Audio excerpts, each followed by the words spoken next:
we've got two speakers today. All the way from Gympie, Reverend Adam and Reverend Byron.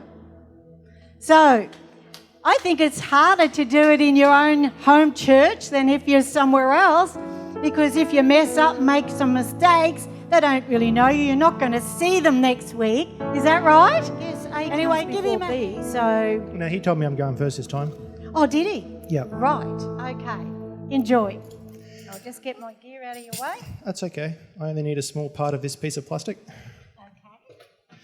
I want to, before I say what I was going to say, I want to throw out a challenge. How many people here have been to Fiji, to our church in Fiji? Got a couple. How many here who haven't been to Fiji, to our church in Fiji, have met Pastor Georgie and Francis? Ooh, probably only about 30%. Okay. For those of you who weren't here at about 20 to 10 this morning, we lost power. Oh, were you? Okay, how convenient. We lost power at about 20 to 10. Now, for those of us that come here regularly, you know we have ceiling fans, we have lights so we can see, we have a keyboard that makes amazing sound, we have speakers that let you hear said sound, we have a subwoofer that lets you hear the lower parts of that sound. We have other stuff up here that, the drums don't use power. Byron can make noise whether there's power or not, he really doesn't care. We have a sound desk up the back and a camera up the back and technology up the back that lets us put words on the screen. We have a sound desk that actually mixes the sound you hear. And now we have air conditioning. We have moved to the 21st century, and as of 20 to 10 this morning, we had absolutely none of it. So my challenge to you is this. If that was normal, would you still come to church? Excellent. We're doing an acoustic next week, Shell, just saying. Because you go to Fiji and they do have a sound system over there. And they do have an acoustic guitar that plugs into the sound system because it makes it easy to hear. But they would be just as content, and I've seen Pastor Georgie do it, to sit here with his acoustic guitar and tell everyone up the back to move forward because we can't hear you up there, and sit here and sing a song. And then because Pastor Georgie has a really big voice, unlike me, he could put the microphone down and just preach like this. And he is quite fine to do that. Why? Because they don't have all the stuff that we have. They know how to work without it. And to them, the very essence is the church is the people. The church isn't the building. So I want to throw out that challenge. If we didn't have all this stuff, would you still come? If the answer is no, we need to think about it. Anyway, that's not what I came up here to talk about this morning.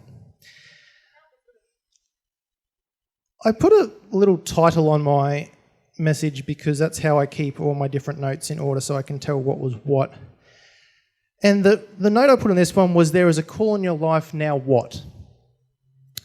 How many of you have had someone prophesy something over you?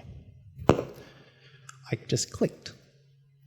I just clicked again. And Peter's put his hands up in the air going, I have no idea what is happening. Okay, so how many have had someone prophesy something over you to say, this is what we see you potentially doing in your future? Only a few. Okay, let's try this again, because I know there's some people here that didn't put their hands up that have had this, because I've been there when they've had it. How many of you have had someone prophesy something over you to say they can see you doing something in the future that you're not currently doing now? This guy still hasn't put his hand up. He mustn't be listening to me.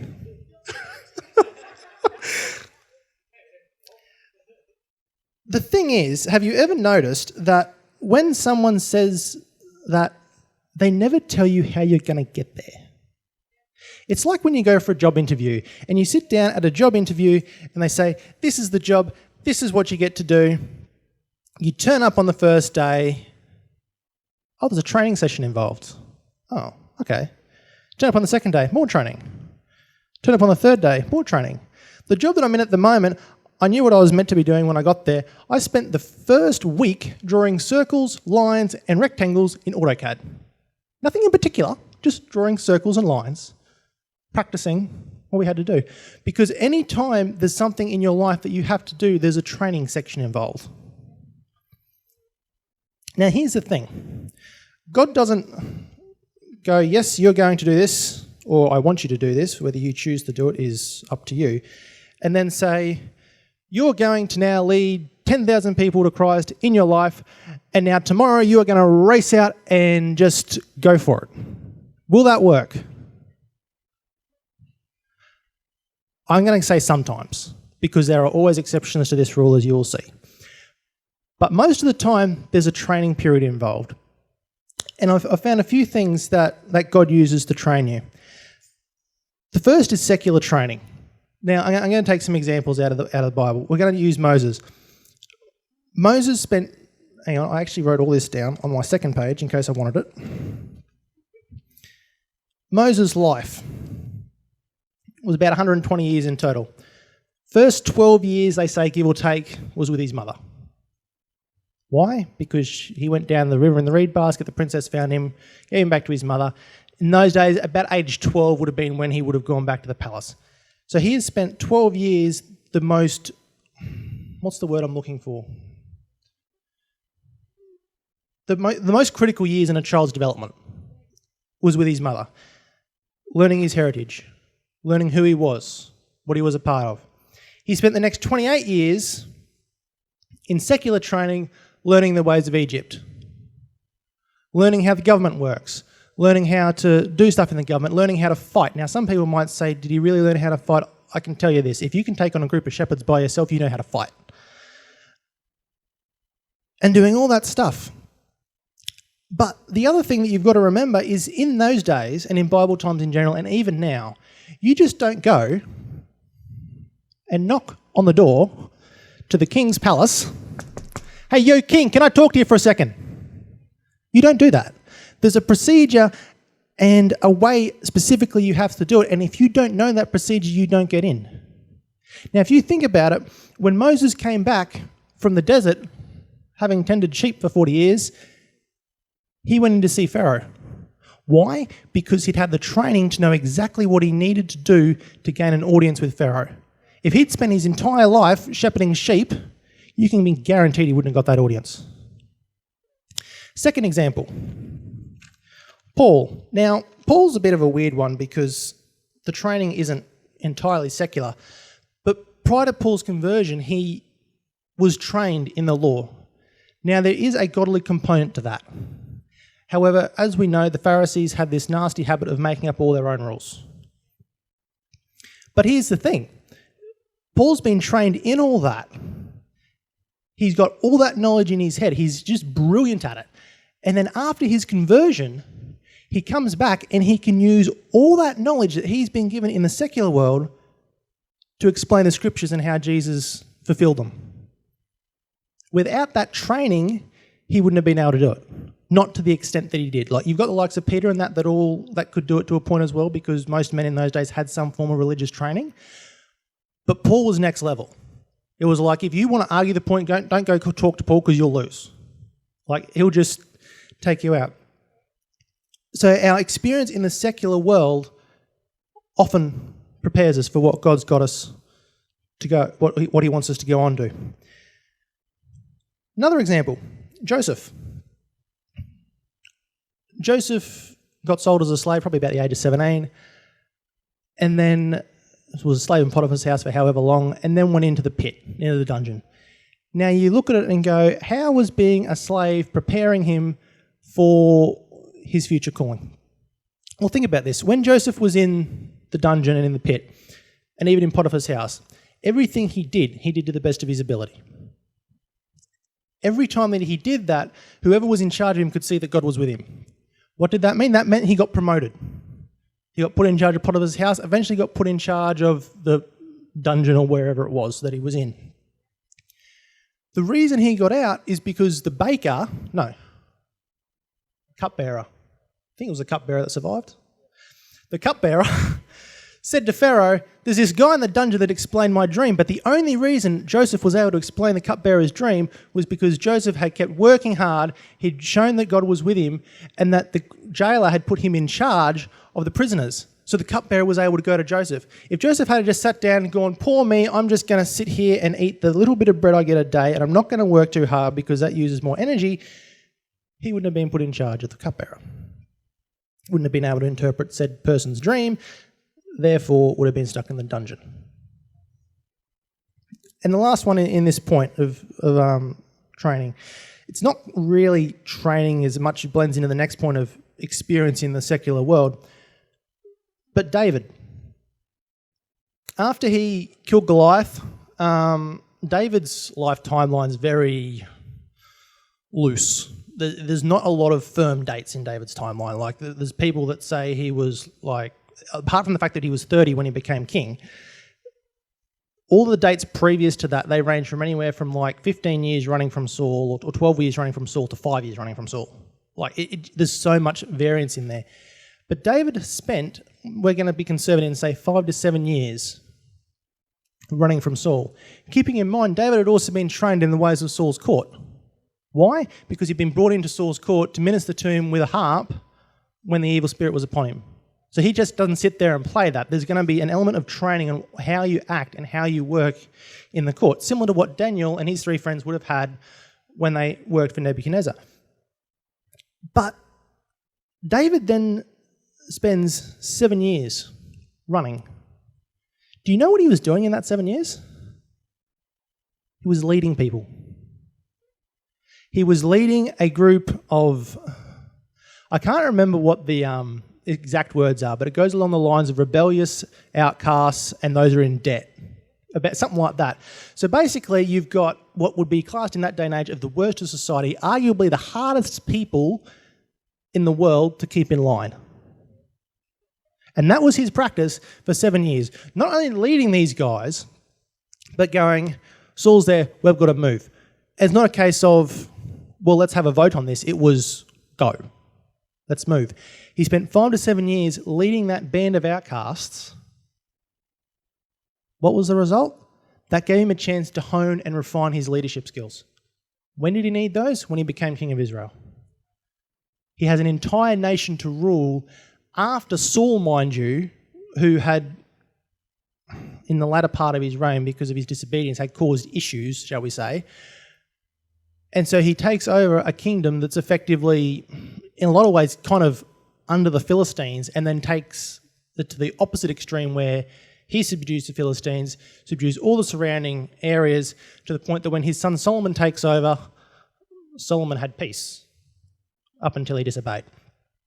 But because David had done all this work and gone, you know what, everything around here, we're just, get rid of you, get rid of you, get rid of you, get rid of you, get rid of you. And he was able to do that because of the training that he had before he actually stepped into his calling. When it also comes to secular experience, which again, as I said, was point 2, you have Moses, who spent 40 years tending sheep. Now, I don't know what would have been worse, 40 years tending sheep in the backside of the desert or 40 years tending Israel in the backside of the desert. I suspect the latter. But that time, I was looking at this yesterday, I'm going, oh, poor guy. But that means when Moses has spent 40 years tending sheep in the wilderness, and he takes Israel, leads Israel out of Egypt, and he now spends 40 years in the wilderness, why was that important? Because to Moses, this isn't new. I've spent the last 40 years in somewhere like this. The fact that we're here, I don't care. Why can you see that? You can see that when he's talking to God, and he's like, if you don't send your presence with us, don't send us up from this place. Like, there's no water, no nothing. Do you ever see Moses whinge and complain about it? No. You see Moses whinge and complain about Israel, but you don't see him whinge and complain about the circumstances, the conditions, and lack thereof of food and water. Why? Because he'd been there, he'd been prepared, he knew what was actually coming up. The last one is the last point, well, sort of the second last point, is the point that a lot of people think of when you think of being trained before you can step into your calling. And I group them together as godly training and experience, because the unfortunate thing when it comes to godly training and experience is both kind of go hand in hand. We're going to look at Samuel. Samuel grew up in the temple. Basically, after he could be removed from his mother, he grew up in the temple. That was his life. Now, growing up in the temple means you are going to be trained in the law and God's requirements. But you're also going to have a level of experience and mentorship because of the priests and that are above you. That was able to be used to the point that when God's word came to Samuel, Eli recognised it after a couple of goes. And from then on, the word of God came to Israel through Samuel. And Samuel judged Israel all these days. Now, you can't judge a people unless you know the rules. He had a level of training there, not secular, but in the temple, that level of training that allowed him to judge Israel all his days. Paul, having converted, they say he spent 14 years in church before he got sent on his first missionary journey. And from his first missionary journey to when he got beheaded was 10 years. So he spent more time in prep than he did in actually his end calling, so to speak. That's just time with the church. Is there training in there? Sure, there would have been a level of training in there and some explanation of some stuff, but Paul already had most of that up here. But he needed time to develop as a Christian. And once he was ready, that's when God said, now go. Now, I imagine Paul's a bit of a funny case because he has spent the first part of his life up until his conversion being thoroughly proficient in the law and then chasing Christians around, being someone really important. And then he's converted, gone to someone straight back to the bottom of the ladder, not so important. And then 14 years later, just back up to someone that's, oh, hello, that's Paul. And you've got to think that roller coaster to start with, especially in those first couple of years, how difficult would that be? That's going to be hard. Because you've gone from being somebody to being nobody, and there's nothing you can do about it. But that's the time when you develop, your character develops, when the testing comes, that develops your character to allow you to step into your calling later. And what you see with Paul's letters is that the character and the attitude that he had towards it was all developed out of that 14 years. You guaranteed it wasn't developed prior, because he was arrogant. The other one, the Joshua. The historians reckon he was probably 45 when he left Egypt. It's Josephus's rough sort of estimated guess. He was about 45. And then he went on to lead Israel into the Promised Land. But before he could do that, he'd gone as a slave. Then he became Moses offsider and spent 40 years running around the wilderness as Moses offsider. Now, there's something I really like about Joshua that I want to dwell on for a second. And while he would have learnt the ways of the law and all that sort of thing, obviously the law was written when he was there, there's a particular point that I want to dwell on with Joshua, and that if you go to Exodus 33, and we'll start at verse 9, and this is regarding the tent of meeting. And whenever Moses entered the tent, the pillar of cloud would descend and stand at the entrance of the tent, and the Lord would speak with Moses. When all the people would see the pillar of cloud standing at the entrance of the tent, all the people, each one at the entrance of his own tent, would rise up and worship. In verse 11, which is the one that I really want to focus on, the Lord would speak to Moses face to face, the way a person speaks to a friend. Then Moses would return to camp, but his servant, Joshua, son of Nun, a young man, did not leave the tent. Why? Now, I looked through the commentaries on this. There's a couple of explanations. Some reckon he was there to guard the tent. I have a small problem with that, because if anyone needed to inquire of God, that's where they went. Why does it need to guard? Second point, he was the only one not involved in the golden calf debacle, which he wasn't. He was up the mountain with Joshua at the time, with Moses at the time, not all the way up, but halfway up. And he thought it sounded like war. He's a warrior. Of course he's going to think it sounds like war. I also have a problem with that because Moses wasn't involved in the debacle either. Yet Moses didn't stay in the tent. The reason I think Joshua stayed in the tent was he was just like, God's just been here speaking to Moses. You know what, Moses? Yep, you can go, but if it's all the same to you, I'm just going to sit here. Why? Because he wants to sit there and soak and absorb the presence of God that is in that tent. You cannot go into your calling that God has called you to do without spending time with him. And that is actually what I think he was doing. Point number 4, and this is the last one. Even after you've gone through all that training, you still need God. That you can't just chop him out of it. And this is where a lot of the exceptions to the rule come in. Because many of the prophets of the Old Testament, they didn't have much formal training. John the Baptist, while he would have had formal training in that he would be familiar with the law and the requirements and what the prophets spoke because his father was a priest, he didn't have formal training in his message. That purely came out of when he was instructed to start his ministry, that purely came out of what God was doing through him. Is there a time of preparation? Yes, there is. But at the end of the day, when the time comes to fulfill your calling, you still have to let God work through you. Otherwise, it comes to nothing. And that's it.